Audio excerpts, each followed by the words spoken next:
I was never meant to hear that conversation. But I did, and that night, everything cracked wide open. It was 11:43 p.m. on a Thursday when I pulled into the driveway, bone-tired from a long dinner with Chicago investors. My flight had been delayed, hours late, and I just wanted to crawl into bed. The house was dark, all except for a soft amber flicker behind the upstairs curtains. Our bedroom. I didn't go through the front door. Something stopped me.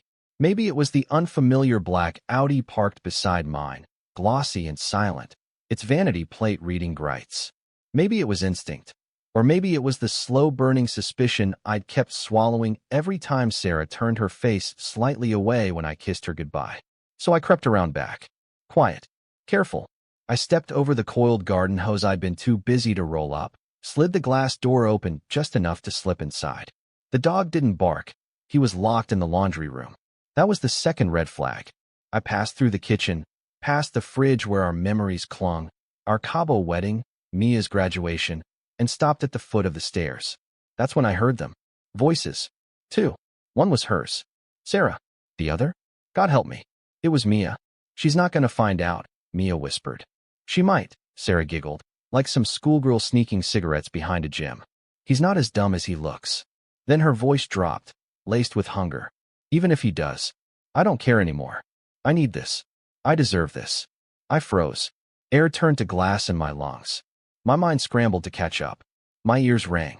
Vision tunneled. I had to lean on the wall just to stay upright. You've been miserable for years, Mia went on. Cool. Calm. Like she was discussing a new purse. You were what, 19? He locked you into this boring life way too young. You're finally living now. Oh God, I know, Sarah moaned. And Adam, the way he touched me, in that hotel room. Sheets rustled. Something hit the floor. Probably her robe. I don't know how long I stood there. A minute. Maybe 10. All I remember is the thundering beat of my own heart and the bitter iron flooding my mouth. I'd bitten my tongue just to keep from screaming. My daughter. My flesh and blood. Whispering betrayal into my wife's ear.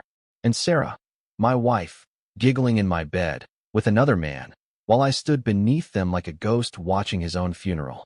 I wanted to erupt, tear through the door, flip the bed, drag them both out into the night. But I didn't. Not that night.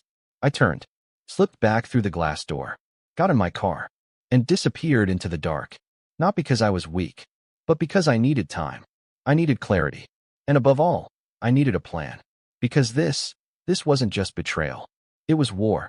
I drove for hours, aimless, headlights cutting through the silence, the engine humming beneath thoughts that gnawed at my sanity like termites in rotted wood. I kept seeing their faces, Sarah's smirk, Mia's cold eyes. I raised that girl, held her when she fell, yelled from the sidelines at her soccer games, paid every cent of her tuition. And now she was cheering for the woman who once swore to love me until the end of time. As that woman blew my life to pieces. The sun was already rising when I realized I'd crossed the state line.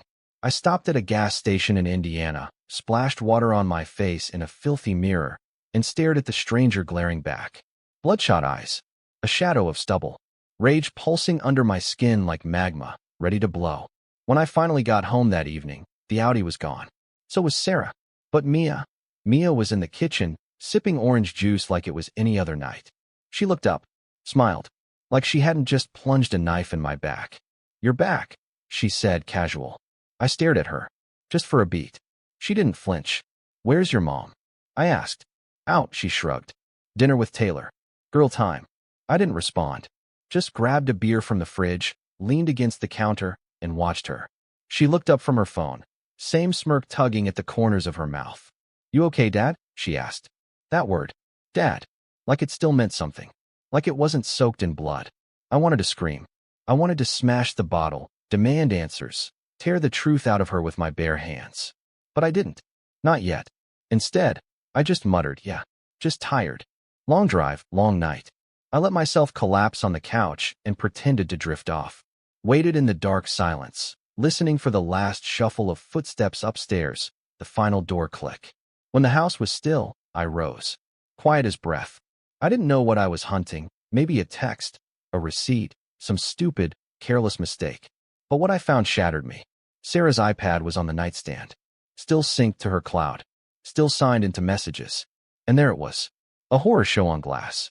Photos, her and him, twisted together in a hotel bed like animals. Naked, laughing. Then, God help me, a video. Her voice, soft and thick with need, whispering his name, moaning it like a prayer. Adam, telling him how hard he was, how she'd never felt so full. My hands shook as I scrolled through the thread, a digital graveyard of months-long betrayal. She had been planning it, dreaming it, telling him how trapped she felt, how dead she'd been inside our marriage. And Mia? She wasn't just aware, she was a damn accomplice. She'd helped Sarah sneak out once, covered for her, lied to my face. Don't worry, Mom. I'll cover for you. Dad's blind. He doesn't see anything. The knife didn't just twist, it broke off inside me. I walked outside, sat on the porch, and stared into the black. The night didn't answer. I wanted to cry, to scream, to claw the betrayal off my skin. But there was nothing, just a hollow roar behind my ribs and the taste of rust at the back of my throat. My life, my whole goddamn life had turned into some cosmic joke. And the punchline? Delivered by the two people I had loved the hardest. But I couldn't confront them, not like this. Not when I was shaking. Not when the thoughts in my head were dangerous and sharp. Soon, because I had made a quiet decision in those brutal hours between heartbreak and hatred. I wouldn't cry. I wouldn't grovel. I wouldn't collapse. No, I would become the storm. And they wouldn't see it coming. The next morning was a play. I brewed coffee, poured Sarah her favorite mug, the one with the little gold heart I bought for our 10th anniversary. I kissed her cheek. She smiled, said, "Good morning," like her mouth hadn't been on another man's body 24 hours ago. She played house, chattered about groceries and the garbage disposal. She made scrambled eggs. Mia joined us at the table, wearing one of Sarah's sweaters, sipping a smoothie, pretending she wasn't a traitor. I watched them both like I was behind bulletproof glass, like I wasn't even real. They didn't notice I barely touched my food. My jaw was locked. My hands itched to shake truth out of them. Instead, I listened to every lie wrapped in laughter, every fake smile. After breakfast, Sarah grabbed her purse and keys, said she had errands. No kiss this time. Just walked out, heading back to the man who'd been undoing my life piece by piece. I waited 30 minutes, then followed. She drove to a shabby little hotel off I-90, peeling blue paint. Neon, no vacancy, sign flickering like a dying heartbeat. I parked across the street, hidden behind a row of bushes, engine off. 10 minutes later, a silver truck rolled in. Him, Adam, tall, built, that cocky stride like he owned the pavement. Aviators, designer jacket. Everything about him screamed arrogance. Sarah ran to him, like a teenager. He grabbed her waist, leaned down. She whispered something. He laughed. Then they vanished into room 206. I sat there, teeth grinding, hands clenching the wheel until my knuckles turned white. 15 more minutes. Just to be sure. Just to feel it burn. Then I drove off, before my rage became something I couldn't undo. That night, I gathered everything. Every message. Every photo. Every second of video filth. I copied it all onto a flash drive. Labeled it for your lawyer. Tucked it in my safe like a loaded weapon. She wasn't walking away clean. Not after this. Not after them. And then, an idea. Cold. Sharp. The kind of idea that only blooms after betrayal scorches everything human in you. I was going to flip the script. Make her question everything. Doubt her grip on reality. Make her world tilt just like she tilted mine. The next day, I started small. Compliments. Smiles. Subtle changes. Just enough to start the unraveling. I brought home flowers. Said I wanted to reignite the spark. At first, she squinted at me, suspicious. Then came the smile. A flicker of warmth. She started curling up beside me on the couch again, touching my arm, laughing too easily. "I'm glad we're trying," she said. But I saw it, the calculation behind her eyes. She thought she'd won. Thought she could keep sneaking around while I scrambled to fix the mess. Mia was a different story. Harder to fake it around her. Every glance in her direction dragged up the memory of those messages. Her smug little accomplice tone. She was still my daughter. My blood. But something hard had settled in her. Something cold and jagged. So I locked my office door. Changed every password. Kept everything encrypted and hidden. Trust? That was gone. One night, just after 1 a.m., I heard it. The soft click of the front door. The car easing out of the driveway. She thought I was asleep, but I was wide awake. I got dressed. Grabbed the burner phone I'd bought just yesterday. I'd already planted a tracker in her purse, subtle, buried deep. Checked the app. Motel again. Room 206. No surprise. But I didn't follow. Not this time. This time, I made a call. Not to her. Not to him. To a private investigator I'd worked with years ago, a man who owed me more than one favor. I gave him the address. Told him to get everything. Photos. Plates. Timelines. I wanted a case that would make a courtroom go silent. 3 days later, he called. I got what you asked for, he said. More than enough. He sent a zip file. I waited until the house was empty. Locked my office. Closed the blinds. My hands shook as I opened it. And there it was. Shot after shot, Sarah and Adam walking into that rundown motel. Hand in hand. Every image crystal clear. One photo showed her whispering into his ear, that same smile I once thought was mine. Another, her lipstick smeared, his shirt half untucked as they walked out. And the crown jewel, a grainy video from a dashcam hidden in a nearby car. Through the window, it caught her straddling him, shirt off, laughing like she hadn't worn a wedding ring in years. I watched it all. Silent. No rage. No sadness. Just a cold stillness settling in my bones, like frost creeping into the walls. That night, I made lasagna. Her favorite. Lit candles. Poured wine. Set the table like it was our anniversary. Mia was out, with friends, though I knew better. When Sarah walked in, she froze. What's all this? I smiled. Just wanted to do something nice. She hesitated, then softened. Sat down. Took a sip of wine. She smiled at me. Said she loved the sauce. Said she felt close again. I nearly laughed. Instead, I reached across the table, took her hand gently, and asked, "Do you ever think about honesty, Sarah?"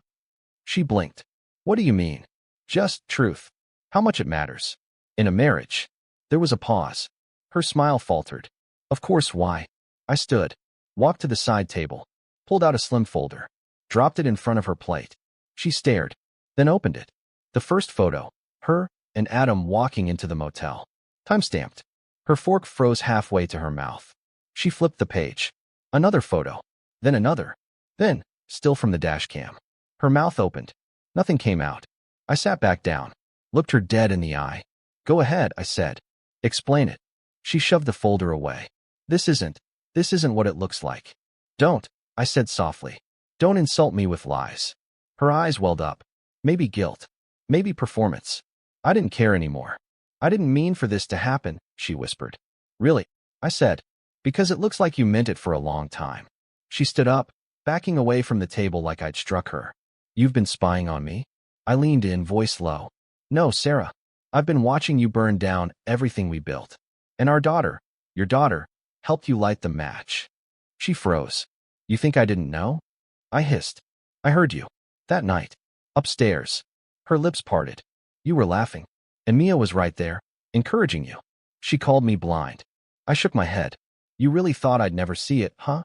She dropped back into the chair, her hands trembling. I didn't want to hurt you." "Then why?" I snapped. "Why the hell did you do it?" "I was lonely," she shouted, sudden and sharp. "You were always working, always busy. I needed something. I needed to feel wanted." I stood, rage pulsing just beneath my skin like electricity. "So you let our daughter cheer you on while you spread your legs for some clown in a Motel 6? Don't talk to me like that," she shrieked. I laughed. A dry, broken sound. More like the cracking of something deep and final. "You don't get to cry now, Sarah. You don't get to be the victim." Her mascara was melting down her face, eyes wide and wild. "What are you going to do?" I leaned in close, my voice as cold as steel. "I'm going to end this marriage. And when I do, I'm making sure you and Mia are left with the pieces." She gasped. "You wouldn't." "I already have." She bolted from the room, sobbing. Upstairs, the door slammed. I didn't follow. I sat down, finished my wine, slowly, deliberately.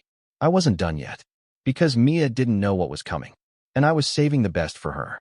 She came home around midnight. I was waiting, sitting in the dark, only the soft blue glow of the TV casting light across the room. Not watching, just waiting. Her footsteps were quiet, trying not to wake anyone. But I spoke up. "Have fun tonight." She jumped. "Dad, you scared me."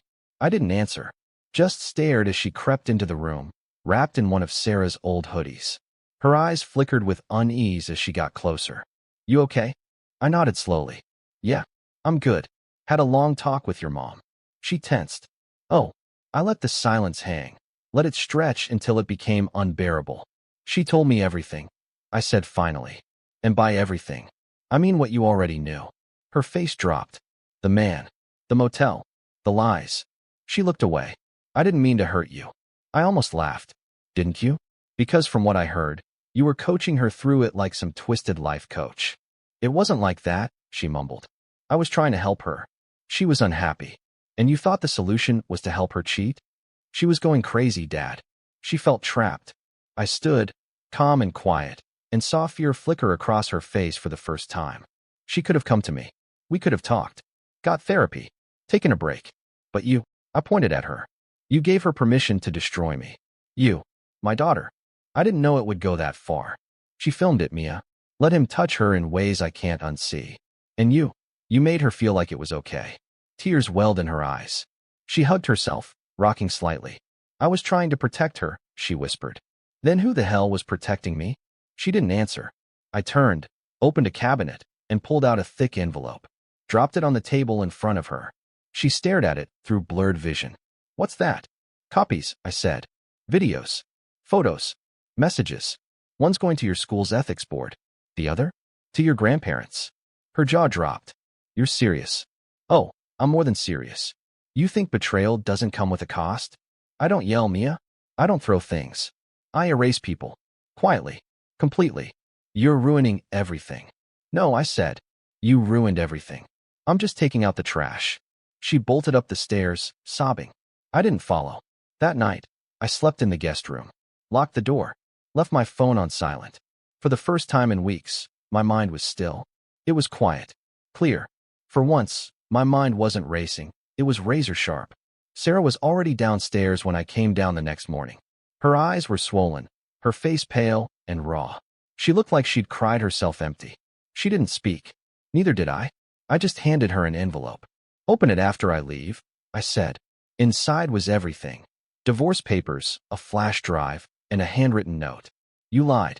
You cheated. You broke everything. This is me choosing peace. Then I walked out the door. No slamming, no last glance. By that afternoon, the papers were filed. By evening, I was in a tiny rented apartment downtown. Bare walls, cheap furniture, quiet floors. Just me. And the silence. I poured a drink. Sat on the floor. And for the first time in what felt like years, I breathed. No more second-guessing. No more pretending. No more chasing shadows. I knew. And knowledge, that was power. The next few days blurred past like smoke. Drifting, fast, untouchable. Sarah called me 17 times. I didn't answer a single one. Her texts started with denial, then turned to begging, then snapped into fury. We can fix this. It was a mistake. You're ruining our family. Then, you'll regret this. No, Sarah. I regret trusting you. Mia stayed silent. Not a word. Maybe she was ashamed. Maybe she finally realized the depth of what she'd done. Or maybe she was just like her mother, waiting for the wreckage to clear so she could crawl out and pretend none of it ever happened. But the wreckage wasn't over. It was only just beginning. Thursday, I met with our accountant. I'd already frozen all joint accounts 2 days before. I wasn't about to fund Sarah's motel escapades while I bled. She hadn't noticed yet, still swiping that emergency card I'd forgotten to deactivate. I hadn't forgotten. I was waiting. Then I had the divorce papers delivered directly to her office. Not the house. I wanted her to feel it. Ripping open that thick envelope at her desk, surrounded by co-workers who probably knew all about her boring husband. Friday, I went back to the house. Not to talk. To collect. It was still mine legally. And I wasn't about to let her start redecorating like I was already a ghost. She was there. On the couch. Makeup smudged. Hair a mess. Looking like sleep hadn't touched her in days. You're not supposed to just show up, she said. I said nothing. Walked past her, into the study, and started filling boxes.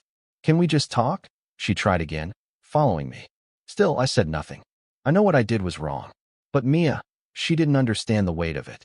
She was just trying to help me cope. I turned, looked her dead in the eye. Cope? By cheering you on while you let another man fold you up in motel sheets. She winced. You don't know what it was like. You were always gone. Distracted. I felt invisible. I nodded slowly. So you made me feel worthless. Fair trade. I never wanted to hurt you, she whispered. But you did. She reached for my arm. I stepped back. You lost that right, I said. And Mia? She's not some innocent kid. She knew what she was doing. You raised her to lie like you. You both poisoned everything. Her face hardened. She's still your daughter. No, I said. She's your daughter. The one who laughed while you betrayed me. The one who called me blind while holding the door open for your affair. She didn't respond. I packed in silence. My watches, my grandfather's vinyls, a few photos untouched by her smile. At the doorway, I paused. You'll hear from the court soon. I'm not fighting over custody. She's old enough to choose. I don't need the house. Or the car. All I want is for you to live with the truth. She glared through the tears. And what truth is that? That everything you touched, you ruined. Then I left. No look back. No goodbye. That night, I went to an old bar from my college days. Sat alone at the far end. Ordered a bourbon. And for the first time in a long, long time, I didn't feel lost. I watched couples around me laugh, flirt, fingers brushing, eyes locking across candlelit tables. And in that moment, something cracked open. Somewhere in the wreckage of betrayal and silence, I had forgotten what peace felt like. I had been drowning for years, and I didn't even realize it until I finally came up for air. For the first time in forever, I wasn't anyone's husband. I wasn't anyone's fool. I was just me, and I liked the sound of that. A week passed. I didn't answer the door, didn't return calls. My phone stayed buried under a pillow, quiet and forgotten, like the man I used to be, buried beneath years of carefully folded lies. I started walking every morning before the city even stirred. Drank my coffee black. Read books I'd always meant to. I slept better, deeper. No one asking where I was, who I was with, what time I'd be home. No tension clinging to the walls. No fake smiles filling the room like smoke. On the 8th day, I saw her. By accident. I was standing in line at the pharmacy, picking up something for my shoulder, when Sarah walked in. Leggings. Sunglasses perched on her head, gripping her phone like it was keeping her upright. She hadn't seen me. I had 1 second, just one, to walk out. But I stayed. She turned. Froze. Her face shifted. Panic. Then shame. Then something bitter crawling into her eyes. Hey, she said, stepping closer, casual like none of it had happened. I didn't speak. Can we talk? She asked softly. About what? I said, calm, controlled. About us. There is no us. She flinched like I'd slapped her. You don't mean that. I meant it the second you opened your legs for Adam. Color drained from her face. She darted a look around, checking to see who heard. She looked smaller now, unraveled. That confident mask she used to wear like perfume, gone. I made a mistake, she said, voice trembling. I was lost. No, I said. You were selfish. And with that, I turned away, let her stand there in the wreckage of her own making. I paid for my things and walked out. By the time I reached my car, Mia was sitting on the hood, just sitting there, waiting. She looked up and tried to smile. It was the kind of smile she gave me after bringing home a D on a math test. Small, scared, apologetic. I figured I'd find you here, she said. Why? I asked. To apologize? Or to lie again? Her smile dropped. To talk. That's all. I leaned against the car, arms crossed. Then say what you need to say. She took a breath. I was wrong. I shouldn't have encouraged Mom. I thought I was helping her escape something toxic. But I didn't realize how much I was hurting you. I nodded. Slowly. And you didn't stop. Not once. Not when she started slipping. Not when you saw me breaking. Her eyes filled with tears. I didn't know how to fix it. Maybe you can't. I want to try. I looked away, out at the empty lot and the sky starting to dim. You're my daughter. That doesn't change. But right now, I don't trust you. I don't know you. She stepped off the hood, hands trembling. I don't expect forgiveness. I just wanted you to know I regret it. I hope you do, I said. Because you helped destroy something I gave my whole life to. She nodded, wiped her face, and walked away. I watched her go. No rage. No shouting. Just a quiet ache where love used to live. That night, I went home and opened an old folder, one I hadn't touched in years. Letters. Photos. Memories from the early days. Notes Sarah had scribbled on napkins. Birthday cards from Mia, back when she still thought I was a hero. I didn't cry. I didn't tremble. I burned them. One by one, I watched the paper curl and blacken in the sink, the smoke rising like ghosts.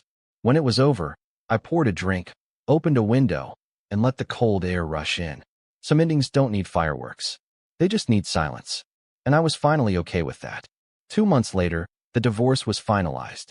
The court moved fast, hard not to, with the mountain of evidence I handed over. Photos, videos, financials, witnesses, even receipts showing she used our accounts to pay for her little getaways. The judge didn't pity her, just looked disappointed. She cried in court, of course. Played the part. She wore beige to court. Soft makeup, low voice, like playing the part of someone gentle might somehow erase what she'd done. It didn't. The judge awarded me the house. She didn't fight it. I gave it up anyway. Sold it a week later. I didn't want those walls. That kitchen. That bed. That cursed front porch where she kissed me the same week she first slept with him. The money went straight into something new. Small. Clean. Quiet. Mine. Mia didn't say much during any of it. No calls. No messages. Not even a glance in the courtroom. Then one morning, she showed up. No warning. Just stood outside my apartment door with a cardboard box in her hands. I opened the door, but didn't step aside. Didn't invite her in. She looked different. Older, worn. Like the past 2 months had stripped something soft from her. I brought your things, she said quietly. I glanced down. Books, a photo of us from when she was a kid, a watch I thought I'd lost. I figured you might want them. Thanks, I said. Flat. Careful. She paused. Can we talk? Just a minute. I leaned against the doorframe. I've been in therapy, she said, trying to understand why I defended her so hard. Why I didn't see what she was doing to you, to us. I didn't speak. I think I wanted to believe she was the victim. It made things easier. Made me feel like I wasn't picking sides. But I was. And I chose wrong. I nodded once. Yeah, you did. She swallowed hard. I want to earn it back. Not your forgiveness. Just a chance. A chance to be in your life again. Even if it takes years. I looked at her, not as the girl who betrayed me, but as the woman trying to crawl back from it. Raw. Cracked open. I don't hate you, Mia, I said. But you don't get a clean slate just because you regret it. Trust doesn't flip like a light. It's brick by brick. I'll build it, she said. If you let me. I stepped aside, nodded toward the kitchen. You want coffee? Her eyes widened, soft with shock. Yeah, she whispered. I'd like that. We didn't say much after that. Just sat at the table. 2 mugs between us. Old air lingering. But it wasn't heavy. Not like before. It was the start of something. Not forgiveness. Not yet. But something. That night, I stood on my balcony, looking out at the flicker of city lights, the low hum of life moving on. I thought about the man I was 3 months ago, the one who thought he had a family, a future, a wife who still loved him. He was gone. And in his place, I was building someone new. Slower. Stronger. Wiser. Sarah never called again. Adam disappeared. Maybe they were together. Maybe not. Didn't matter. She was someone else's mistake now. Mine was letting her in as far as I did. But even that, I was learning to let go. Some scars don't fade. They just stop bleeding. And if anyone ever asked what I learned from all of it, I'd say this. Sometimes the people you love the most are the ones who cut you the deepest.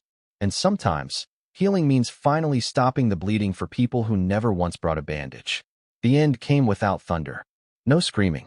No final act. Just quiet. Peaceful. Steady. Unfamiliar. I spent the last day of that chapter doing something I hadn't done in years. Nothing. No calls. No meetings. No pretending.